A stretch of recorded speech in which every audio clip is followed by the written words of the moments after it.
Heureux l'homme qui ne marche pas selon le conseil des méchants, qui ne s'arrête pas sur la voie des pécheurs, et qui ne s'assied pas en compagnie des moqueurs, mais qui trouve son plaisir dans la loi de l'Éternel, et qui la médite jour et nuit. Il est comme un arbre planté près d'un courant d'eau, qui donne son fruit en sa saison, et dont le feuillage ne se flétrit point. Tout ce qu'il fait lui réussit. Il n'en est pas ainsi des méchants. Ils sont comme la paille que le vent dissipe.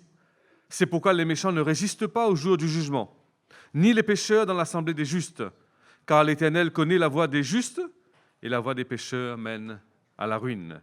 Ce matin, Dieu nous invite donc à faire l'expérience de ces paroles dans nos vies, surtout à l'époque que nous vivons, dans le temps que nous vivons, et que le Seigneur soit glorifié à travers nos vies ce matin. Amen.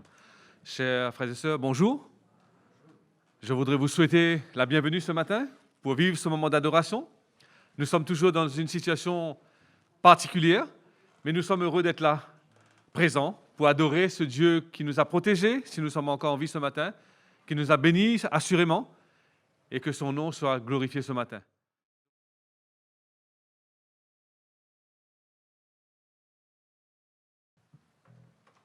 Je bénirai l'Éternel en tout temps. Sa louange sera toujours dans ma bouche, malgré ce masque que nous portons. Donc Annecy et moi-même, nous allons conduire ce petit moment de louange. Et donc je vous invite à vivre pleinement les paroles de ces chants que nous avons choisis et que Dieu puisse vraiment nous bénir ce matin.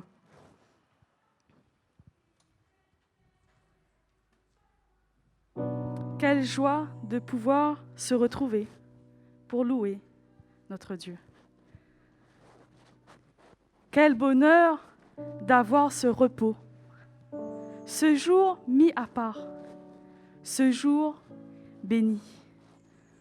Oh, ce nom est si merveilleux. Seigneur, on veut proclamer ton nom. On veut le chanter de tout notre cœur. Que cette louange soit sur nos lèvres, Seigneur. Que tu puisses recevoir cette louange comme un parfum qui t'est agréable. Nous voulons te louer pour qui tu es, pour ce que tu fais en réponse à ton amour.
De ce refrain ébloui devant toi.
Nous ne pouvons pas terminer cette louange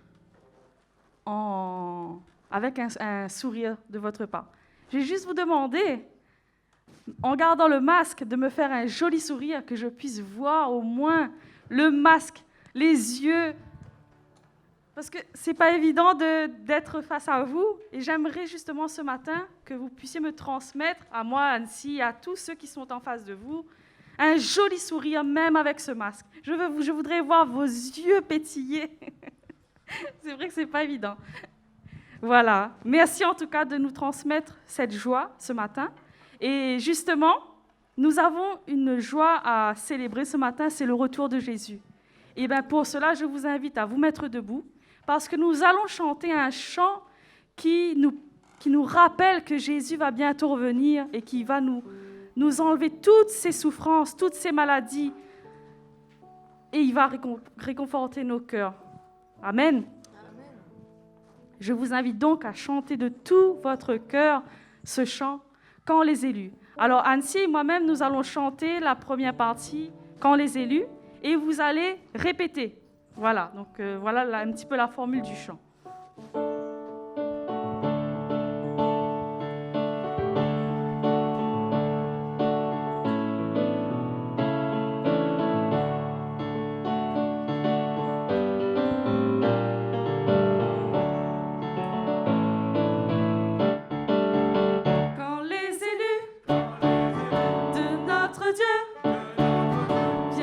Chercher les bienheureux, ils chantent.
vous invite, chers frères et sœurs, à invoquer la présence de Dieu parmi nous. Roi des anges, mes louanges montent-elles jusqu'à toi? Et toi-même, Dieu suprême, descends-tu jusqu'à moi? C'est toi-même, Dieu suprême, toi que je demande à toi. Ta présence, ton absence, c'est vie ou c'est mort pour moi. Que ta grâce en moi fasse à jamais régner mon roi. Amen.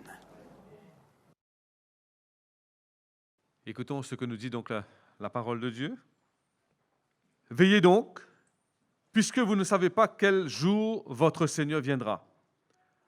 Sachez-le bien, si le maître de la maison savait à quelle veille de la nuit le voleur doit venir, il veillerait et ne laisserait pas percer sa maison.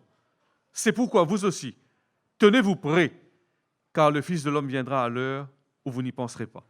Que l'Esprit Saint grave ces paroles dans nos cœurs, dans nos esprits. Amen.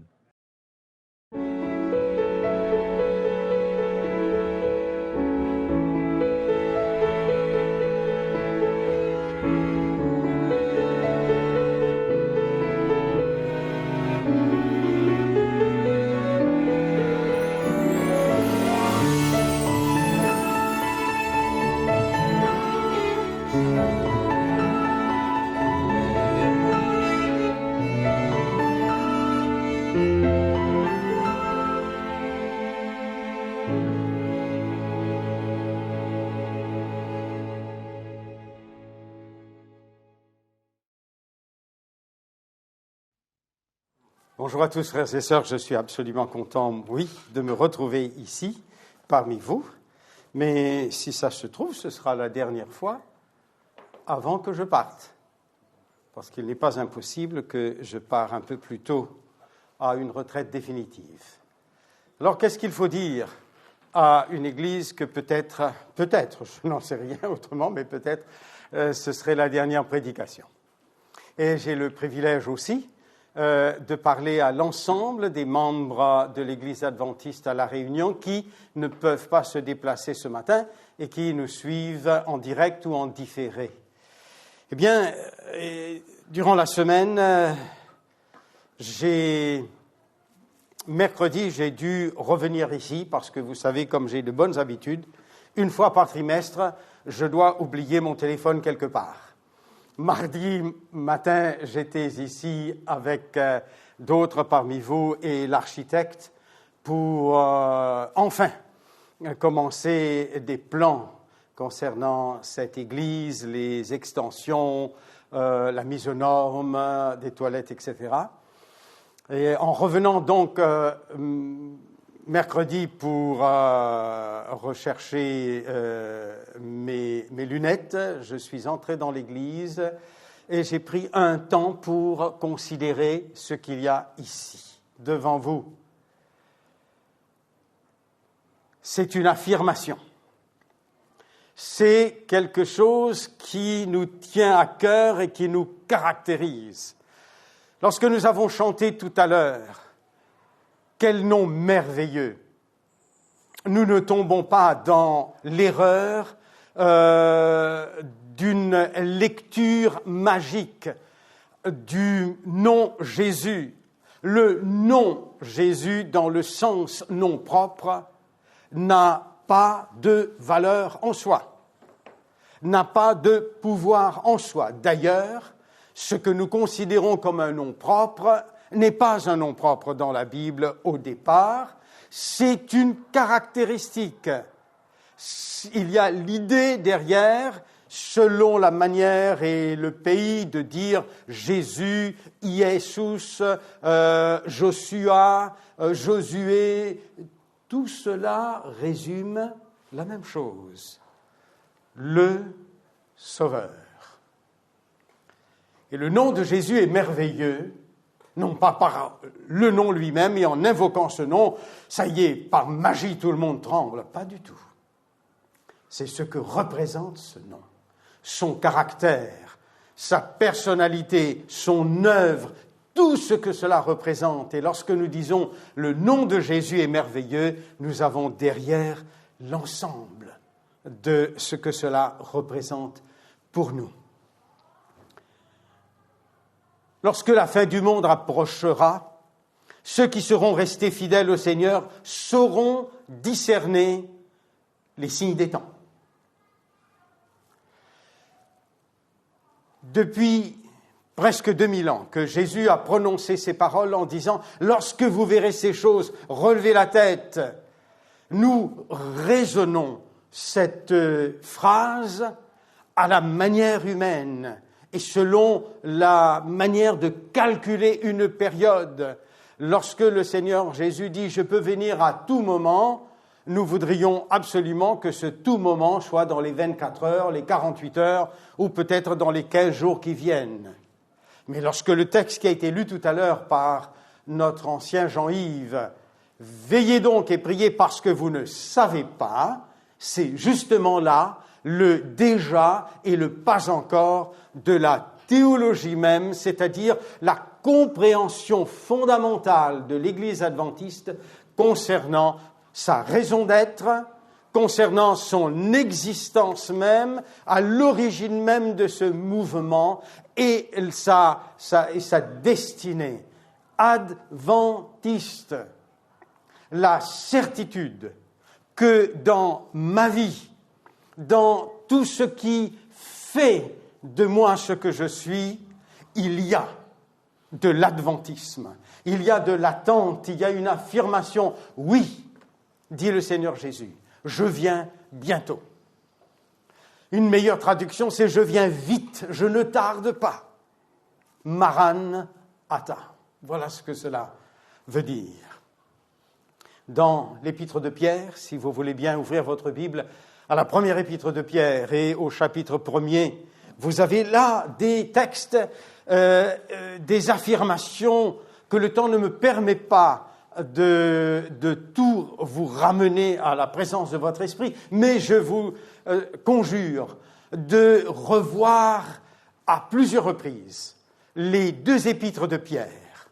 Souvenez-vous de cet homme qui, au moment crucial, au moment M de l'histoire, comme je le disais il y a quelques semaines de cela, au jour J,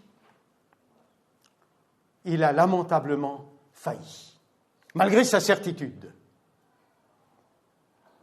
Au moment où Jésus, plus que jamais, incarnait son nom, Jésus, en mourant sur la croix, à cause de nous, mais pour nous, par égard pour nous.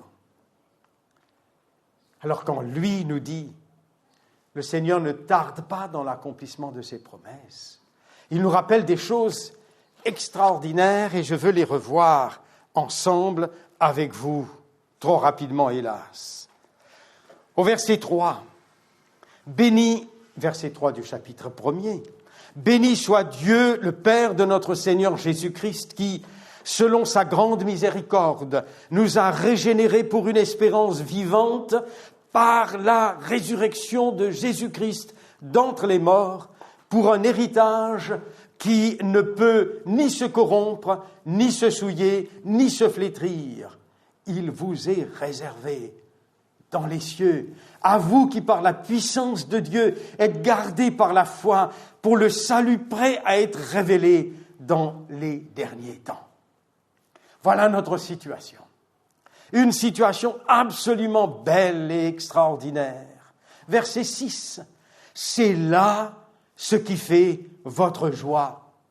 Quoique maintenant, puisqu'il le faut, vous soyez attristés pour un peu de temps par diverses épreuves. Ne serait-ce que l'épreuve d'un masque, et qu'il faut désormais faire même un moment de louange masqué.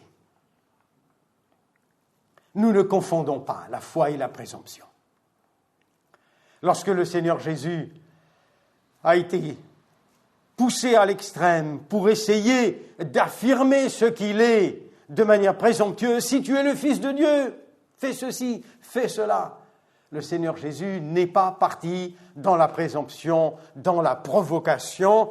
Tu veux voir que je suis le Fils de Dieu, mais je vais te montrer. Mais il a rajouté, tu ne tenteras pas le Seigneur ton Dieu. Alors avec nos masques, avec les situations bien compliquées que nous vivons ces temps-ci, nous voulons prendre un peu de recul en nous disant, nous comportons comme de bons citoyens de ce monde, mais en réalité comme des citoyens de l'autre monde. En nous pliant aux choses que nous demandons, on pourrait, par notre raison, essayer de discuter, de dire oui, mais il y a des contradictions, un tel le fait, un tel ne le fait pas, etc. Est-ce vrai, etc. On nous dit que maintenant la contamination probablement se fait aussi par aérosol, et donc quand quelqu'un est en train de parler et que du haut d'une chaire, la voix est projetée comme ça, il vaut mieux rester masqué. C'est peut-être 100% vrai, c'est peut-être 100% faux, c'est peut-être à 45% vrai. C'est pas ce qui nous intéresse. Ce qui nous intéresse, c'est de refléter notre situation dans la citoyenneté de ce monde, de ce qu'est notre vraie citoyenneté. Et c'est ainsi donc que vous avez exhortation sur exhortation au verset 6 que je relis avec vous. C'est là ce qui fait votre joie. Alors, qu'est-ce qui fait votre joie? Que par la puissance de la résurrection, par la foi, nous sommes gardés pour ce moment extraordinaire, lorsque le Seigneur Jésus reviendra. Donc, verset 6, c'est là ce qui fait votre joie, puisque maintenant, quoique maintenant, puisqu'il le faut, vous soyez attristés pour un peu de temps par diverses épreuves, afin que l'épreuve de votre foi, plus précieuse que l'or périssable, qui cependant est éprouvé par le feu, ait pour résultat la louange, la gloire et l'honneur lorsque Jésus-Christ apparaîtra. Ce qu'il y a devant vous n'est pas juste un motto, une devise, quelque chose pour décorer le frontispice, comme on dit, ce qui en principe aurait pu être devant l'Église. Ce n'est pas seulement ça. Ce n'est pas seulement une déclaration de foi. C'est une existence même. Dans cet ordinateur, si vous deviez ouvrir mon ordinateur et voir dans le programme d'Excel, vous verrez, par exemple, le budget de la maison chez moi. Et au-dessus de ce budget, c'est écrit une citation qui n'est pas de moi. Un budget reflète qui est-ce que nous adorons. La manière dont on a établi son budget, à quoi on consacre plus d'argent, et quand on considère, par exemple, les petites feuilles, les petits reçus de dépenses, ou que l'on va dans notre ordinateur, on regarde l'historique de nos recherches, quand on réfléchit sur notre emploi du temps, quand on réfléchit sur quelles sont les premières pensées que nous avons à notre réveil ou les dernières pensées à notre coucher, tout cela est une déclaration qui dit clairement qui nous adorons et quelle est l'essence même de notre foi. Ainsi donc, pour le Seigneur, il n'y a pas de détail. Ce mot détail n'existe pas. Pour ceux qui sont dans les sciences ou les métiers comme le design, vous savez que pour les designers, la perfection n'est pas dans le détail. Et pourtant, il se trouve dans le détail. Le détail, ce n'est pas la perfection, mais vous reconnaissez la perfection dans le détail. Et je suis absolument émerveillé quand je vois ma fille qui prend un temps infini pour refaire et refaire encore des choses qui me paraissent absolument parfaites. Elle me répète toujours cette chose-là.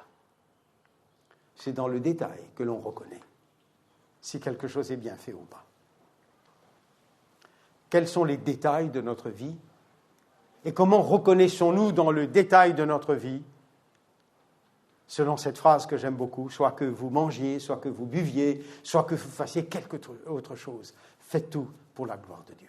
Je vous invite donc, à vous qui persévérez dans la foi du Seigneur Jésus, à vous qui avez reçu le Saint-Esprit et qui marchez jour après jour dans cette espérance.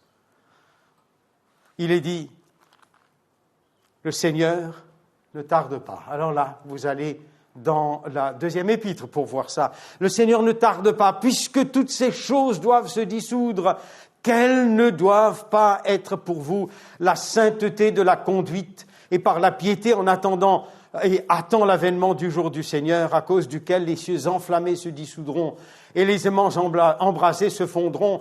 Mais nous attendons, selon la promesse, de nouveaux cieux et une nouvelle terre où la justice habitera. Et les moqueurs de ce monde appellent ça la collapsologie. Ah, les mots extraordinaires et nouveaux que ce monde invite. Alors, bien évidemment, il y a des gens qui se préparent aux États-Unis ou même en France actuellement en essayant de se fabriquer des bunkers sous terre ou dans les bois et essayant de mettre un grand nombre de provisions de côté pour la possibilité peut-être d'un effondrement total de l'économie de ce monde, d'un effondrement par cataclysme du système de météorologie du monde. Ils se préparent à survivre. Alors on les appelle aussi les survivalistes, les survivalistes. Ce n'est pas ça, l'adventiste. L'adventiste n'est pas quelqu'un qui craint les choses et qui ne répète pas à longueur de journée « Oh, vous savez, Ellen White nous a dit il faut que l'on quitte les villes pour aller se réfugier dans les montagnes et on ajoute « parce que le moment viendra où on nous persécutera ». C'est pas comme ça qu'elle dit les choses. Quand elle dit « il vaut mieux aller vivre dans les campagnes », ou aller vivre dans les endroits retirés, c'est pour s'éloigner, pour ceux qui le peuvent, des tentations de la ville. Mais aujourd'hui, comment est-ce que les adventistes vont quitter une ville immense comme Mexico, une ville immense comme Shanghai, où il y a dans certaines villes en Inde 10 millions, 15 millions, 24 millions au Mexique de gens qui vivent dans une ville. Combien d'îles de la Réunion vous pouvez mettre juste dans une ville là-bas? Fuir? Fuir quoi? Par les satellites, on est capable de repérer une pièce de 2 € avec une erreur de à peu près moins d'1 mètre. Où allons-nous fuir? Il ne s'agit pas de comprendre la prophétie et comment il faut vivre dans les derniers temps d'une manière enfantine. Sortez de Babylone, mon peuple, consiste à dire sortir Babylone de mon peuple, sortir Babylone de ma tête. Il est dit donc, c'est pourquoi, bien-aimés, en attendant ces choses, appliquez-vous à être trouvés par lui sans tache et irrépréhensibles dans la paix. Croyez que la patience de notre Seigneur est votre salut, comme notre bien-aimé frère Paul vous l'a aussi écrit selon la sagesse qui lui a été donnée. Vous donc, bien-aimés qui êtes avertis, mettez-vous sur vos gardes. Mettez-vous sur vos gardes. Et Pierre continue en disant, de peur qu'entraînés par l'égarement des impies. Alors là, il faut faire attention à la phrase. Qu'est-ce que c'est que l'égarement des impies? On peut imaginer des choses absolument grossières qui se passent la nuit peut-être dans certaines maisons spécialisées. Mais vous, frères et sœurs, et moi, il y a longtemps que nous avons passé du monde des ténèbres au monde de lumière. Ce n'est pas de ça dont il s'agit. Ce n'est pas faire attention à nous égarer dans des choses grossières. C'est nous souvenir que celui qui le dit, c'est Pierre, qui lui, là, à la veille de la résurrection, de la crucifixion, persuadé que si tout le monde reniait son maître, lui ne renierait pas son maître, s'est laissé surprendre par un manque de temps dans la prière. Il n'avait fait qu'une pause devant le Seigneur, qui avait dit « Veillez et priez ». Mais le sommeil était plus grand. Alors il a basculé dans le sommeil. Le Seigneur était revenu durant cette nuit-là pour dire « Simon, tu dors? Lève-toi, veille et prie, afin de résister à la tentation. » Mais c'est clair que Pierre aurait résisté à toutes sortes de choses extraordinaires. Mais quand la tentation vient de manière subtile, quand ça touche notre ego, quand cela touche notre fierté, quand cela va nous chercher dans ce qui nous est cher, et ce qui était cher à Pierre, c'est de garder sa dignité. « Mais femme, je l'ai dit, je ne connais pas, de quoi tu parles, tu racontes n'importe quoi. » Et puis lorsque quelqu'un d'autre vient, il a déjà commencé à glisser. Lorsque quelqu'un d'autre lui dit « Mais Tu es avec lui. Ta manière de parler te trahit. Sans réfléchir, il est dans la réactivité. La réactivité, ça veut dire que quand on nous provoque dans ce qui compte pour nous, ça sort sans réflexion. On nous marche sur les pieds, on réagit tout vite.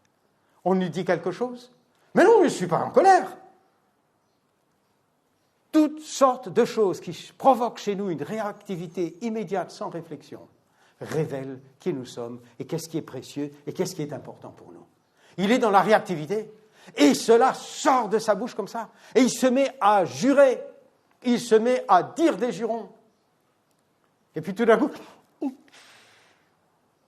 le masque n'a pas empêché que la mauvaise parole sorte. Il est pris, il est surpris, il est découvert, il est à nu à ses propres yeux. Et finalement, dans sa souffrance, dans cette chute terrible dans laquelle il tombe, il risque de finir par douter de lui-même en disant « Je ne vaux rien, ça ne sert à rien que je sers le Seigneur depuis longtemps, je ne vaux rien ». Jusqu'au moment où le regard de Jésus se tourne vers lui, en même temps le coq chante. Quand il a vu le regard de Jésus, il a été comme poignardé jusqu'au fond de lui-même. Et le texte de la parole de Dieu dit, il s'en alla et pleura amèrement. C'est ma suggestion ce matin, pour moi d'abord et pour chacun d'entre nous. Il est possible que nous sommes en train de glisser loin de cette certitude et cette affirmation. Parce qu'elle est là, oui, c'est vrai, nous sommes adventistes, nous attendons. Mais nous ne faisons pas attention que nous pouvons être entraînés par l'égarement des impies. Et l'égarement des impies devient de plus en plus magnifique. Moi, je crois que je suis un bon cuisinier et j'aime bien faire la cuisine quand j'ai du temps. Et alors, pendant ces quelques semaines en France, pour me détendre, j'ai regardé Top Chef. J'ai trouvé ça formidable. Je trouvais toutes sortes d'excuses, parce que c'est merveilleux, c'est pointu, c'est bien fait, c'est exigeant, c'est top. Mais après, je me dis, mais en une journée, tu es capable de passer 1h45 à regarder Top Chef. Combien de temps tu as passé dans la prière avec le Seigneur? Ceux qui consument notre temps et qui consomment nos intérêts, notre réaction, le temps que nous passons, cela peut être sous cette phrase. Mettez-vous sur vos gardes, de peur qu'entraînés par l'égarement des impies. Qui c'est qui regarde Top Chef et se dit, ça c'est l'égarement des impies? On ne dit pas ça, n'est-ce pas? Mais avec un petit peu de recul, on se dit, mais qu'est-ce qu'elle vient de me dire là? La sauce n'avait pas bien prise. Écoute, tu n'as qu'une minute, là, réagis vite. Et puis l'autre a réagi très vite, est allé trouver une poudre magique, une solution magique, et puis il a fait l'affaire, et puis le gâteau tient. Mais c'est formidable pour la vue.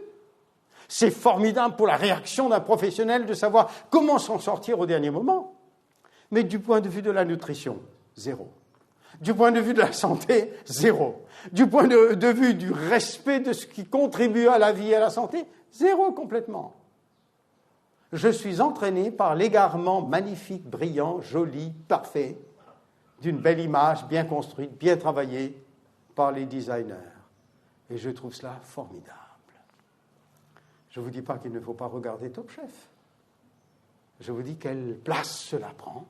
Et comment est-ce que derrière une phrase, mettez-vous sur vos gardes de peur que quoi? Dans Matthieu chapitre 24, Jésus dit, prenez garde, de peur que vos cœurs ne s'apesantissent par les excès du manger et du boire. N'a-t-il pas dit, ce sera comme au temps de Noé et comme au temps de Sodome? Et que faisait-on au temps de Noé et de Sodome? Les gens, Top Chef, mangeaient, buvaient, n'est-ce pas? et d'autres choses, se marier, marier leurs enfants. Derrière cette expression, il y a tout ce côté magnifique, extraordinaire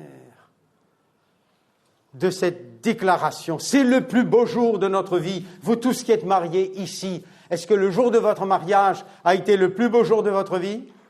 Si ça a été le plus beau jour de votre vie, vous êtes vraiment malheureux.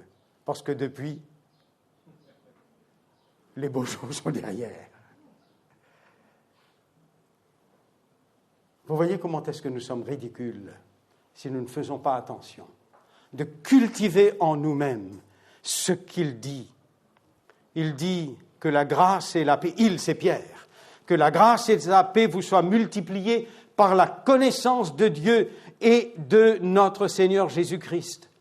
Comme sa divine puissance nous a donné tout ce qui contribue à la vie et à la piété au moyen de la connaissance de celui qui nous a appelés par sa propre gloire et par sa vertu, lesquels nous assurent de sa part les plus grandes et les plus précieuses promesses, afin que par elles, ces promesses, vous deveniez participants de la nature divine, en fuyant la corruption qui existe dans le monde par la convoitise. À cause de cela même, faites tous vos efforts pour joindre à votre foi la vertu, à la vertu, la science, à la science, la tempérance, etc. Faites tous vos efforts. Et dès qu'on dit dans l'Église adventiste, pour des gens bien français, bien intelligents, bien intellectuels, faites tous vos efforts, ah ben non, là tu nous prêches la perfection, là tu nous prêches le salut par les œuvres. Ce n'est pas du tout ce que dit la parole de Dieu.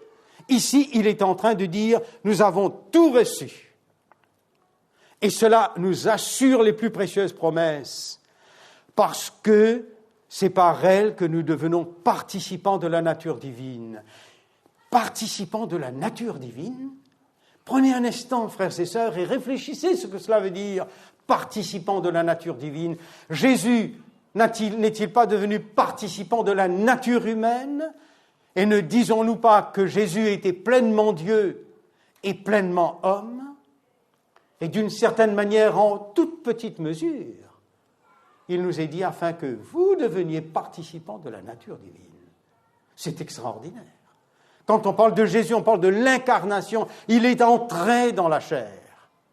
Vous savez, incarnation, vous avez une ongle incarnée, une ongle qui est entrée dans la chair. C'est ça le mot incarnation, du mot à l'intérieur carné. Ceux qui aiment la cuisine, encore une fois, là, qui aiment les chili con carne, comme mon ami Michael. Incarnation entrée dans la chair. Alors comment on va dire devenir participant de la nature divine? Je ne sais pas quel nouveau mot qu'il faudrait traduire, c'est-à-dire devenir semblable à Dieu. Retrouver ce que Dieu avait donné au départ à Adam et Ève, semblable à Dieu, participant de la nature divine, dans notre sainteté, dans notre bonté, dans notre justice. Donc, il n'est pas question ici de salut par les œuvres, mais je termine donc, à cause de cela même, c'est-à-dire de ce don qui nous est fait de devenir semblables à Jésus-Christ, à cause de cela même, faites tous vos efforts pour joindre à votre foi la vertu la science, à la science la tempérance, à la tempérance la patience, à la patience, la piété, à la piété, l'amour fraternel, à l'amour fraternel, l'amour agapé. Car si ces choses sont en vous, et y sont avec abondance, elles ne vous laisseront pas oisifs ni stériles pour la connaissance de notre Seigneur Jésus-Christ. Frères et sœurs, il s'agit pour nous d'avancer. Il s'agit pour nous de progresser. Il s'agit pour nous de faire tous nos efforts. Effort dans la gestion de nos finances, effort dans la gestion de notre temps, effort dans tout ce que nous faisons. C'est un programme de vie que d'être enfant de Dieu. Je répète et je termine vraiment. Dieu vous appelle à la gloire et à la vertu. Devenir participant du don céleste, nous tendons à la perfection, dit Ellen White, parce que nous sommes gardés par la puissance de Dieu, par la foi. Si jamais c'était ma dernière prédication chez vous, oh, comme j'aurais aimé vivre ce temps où j'aurais un peu, moi aussi, de vos nouvelles en disant « J'apprends qu'à Saint-Pierre, les frères et les sœurs persévèrent et grandissent par la foi, de gloire en gloire, comme par le Seigneur l'Esprit. Oui, viens, Seigneur Jésus, car tout en moi, dans ma vie quotidienne, est une déclaration de cette affirmation. Amen.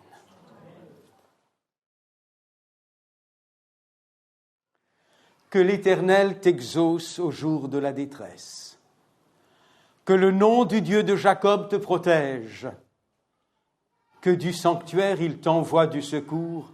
Que de Sion il te soutienne. Qu'il se souvienne de toutes tes offrandes et qu'il agrée tes holocaustes. Qu'il te donne ce que ton cœur désire et qu'il accomplisse tous tes desseins.